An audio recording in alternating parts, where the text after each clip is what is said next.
a result of this exact policy that they also have in the Virginia public schools. And so it just caused some alarm that within this policy where it says, you know, the policy is designed in keeping with these mandates to create a safe learning environment for all students and to ensure that every student has equal access to the school. To all school programs and activities. And while this is, you know, something we can agree on, it seems like equal access and inclusion is being valued over safety and mental health. So, if I might, when this was brought up in the, I believe the November meeting, and if I'm not remembering correctly, I apologize. I remember I was in that meeting. I wasn't on the board yet, but I was in that meeting. And since then, since you brought it up for this discussion, I did my due diligence. I attempted to do my due diligence to make sure that I'm understanding the concerns, and I welcome you and implore you to correct me if I'm wrong, okay? So, before I get into anything about our policies, the backstory, as I understand it, for the situation that was referenced in that meeting in October, the situation involved a high school couple, and I'm not in any way, shape, or form justifying any kind of actions that took place in that bathroom, to be clear. But it was a breakup situation. The couple had consensual contact prior to that incident in the bathroom. The individual and the reason why this incident got the level of attention that it rightly deserves is because that individual was transferred to another school in the same district without the other school knowing about the transfer. So the student that caused the issue was known to have been a hazard to others. I don't recall offhand if there was any kind of criminal record prior to that, but I don't think there was any mention of it because it would have been a good one. But the issue in that incident was that, yes, he did a very horrific thing. He's alleged to have done that, and the judicial process is running its course. I haven't set for any updates since because it's not relevant to this conversation. But having said that, that's the backstory, and I'm struggling to understand why that incident will be relevant to a policy about inclusion, to allow all the children of Enfield public schools to achieve their best successes. I don't see the relevance of that incident to this town, to this school system. I'm struggling with it. Well, the relevance that I see, and I don't know, I have read as well about the incident. I don't know about relationships between the students. I just know that it seems as if it's the policy that enabled a male to be in the bathroom. It wasn't a policy failure that allowed that to happen. It was the student's intent to go into the bathroom, where there was another student who he had previous consensual contact with, who had invited him into that bathroom. I encourage you to do your homework on this one because this was in subpoenas and legal court statements made by those involved. So, to the concerns, ultimately I get your concerns. You're concerned that we want safety to be paramount for all our students. I get that. This is not going to do that. This will take away protections from students. This will remove classifications of students from the level of safety that the other students are afforded. Yeah, this was an individual who did something that they shouldn't have done, not a policy that was miswritten. I mean, this policy is law. It's legal as written. We adopted it as a different board. So, You asked me to look into it with Yeah. the attorney, and this is, my job here isn't to give opinions, just to tell you facts. The attorney said, if your Board of Ed is foolish enough to get rid of this policy, state and federal law supersedes it. It happens anyway. yeah. So it's just a matter of what you want to do as a board, but your attorney said, please do not get rid of this language. Yeah, and I can't speak for anybody else except myself, but I just can't see this as ever being a logistically smart thing to do. Not logistics aside, it's just, again, I'm scratching my head and trying to find the most appropriate level of response to this, but I'm struggling to understand why this is a policy that, please help me understand why this is even a topic of discussion for us.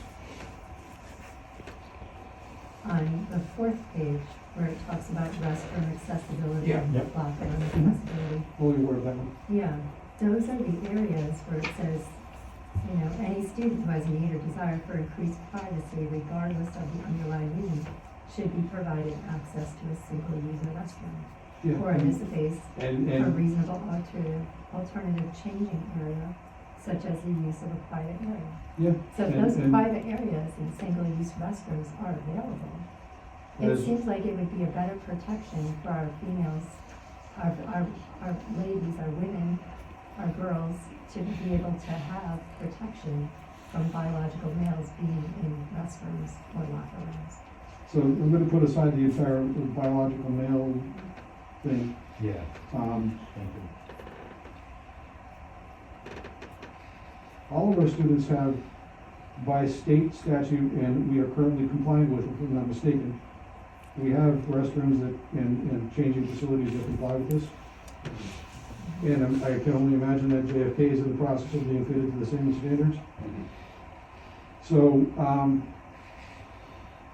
we have a state policy that we have to comply with. And the last thing I want to do is incite any kind of conversation or dialogue or offline chatter about state mandates. But the safety of the individual, regardless of gender identity, is not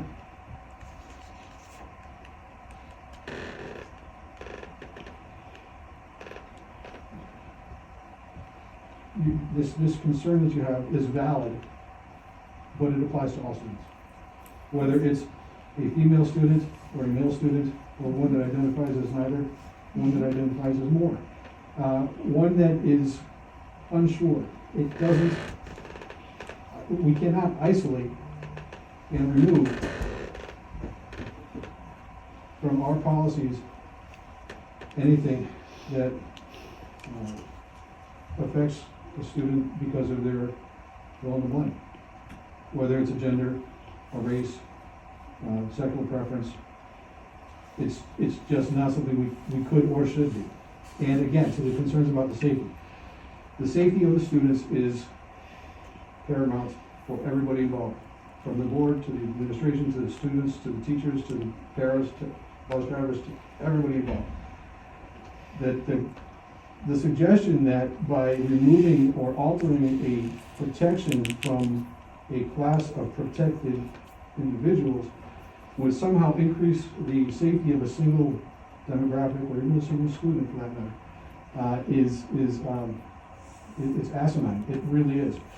I just fail to see that. And I would go so far as to say that the weakest link to the security of the students is that student themselves that has an ill intention.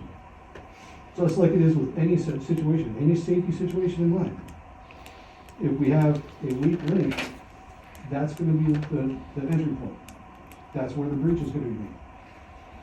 Again, the situation in Virginia, as unsettling as it was was potentially avoidable. And I will not entertain any thoughts of, who's, possibly negligent in that scenario, because it's just horrific on all levels. But this, again, this policy change, this suggestion is not going to satisfy the concerns that you have regarding student safety. It will not. And it will take away protections from those that have struggled for far too long to achieve those. Aren't you glad you're not taking minutes now, because I just said it.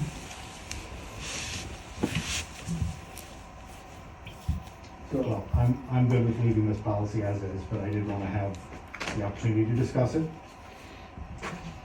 It's legal, it's compliant. Well, I know it does say federal and state law in this policy, but, so, you're right, I mean, and that's something when it was originally passed last year, I know that John had said, he had spoken with a lawyer, and as a covering. I'm sorry, I'm not to interrupt you. Did you speak with a personal lawyer? No, or- with our board attorney, yeah. We gave him permission. Just to clarify. Appreciate it, thank you. Just to clarify, and to, because there were things that he was struggling with to pass this. And so likewise, I just, was struggling with it. So recognizing that nothing would really be able to, be done.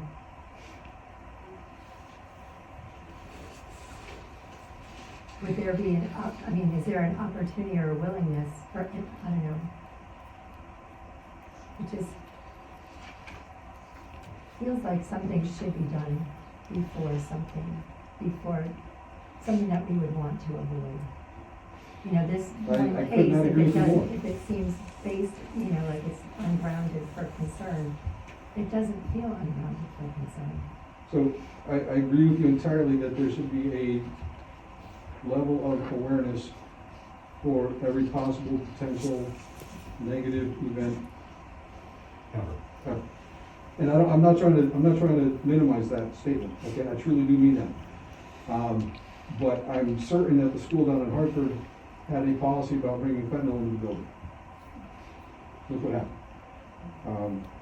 I'm sure Sandy Hook had a policy about firearms in the building. These things could not have been avoided because the person intended on doing harm. Whoever is responsible for it was intent on doing harm. There was no way to avoid it. There was no steps that could have been taken prior to the events happening to avoid the events, to prevent them from happening. And as much as we can prepare, if a child in this district is intent on doing something malevolent, it's going to happen. The best we can do is be aware, be cognizant of all situations, get that SEL component in place and enforced so that we can have eyes on as many possible potential concerns as possible, and pray to God that it doesn't happen. And believe me, the last thing I want is something to happen in a restroom in our schools that involve two students of any gender, of any identity, of any background, to the level or even a fraction of the level of the situation in the mind. Again, this concept of changing this policy does nothing to minimize that potential from happening. It doesn't. So yeah, I would agree, keep it as it is.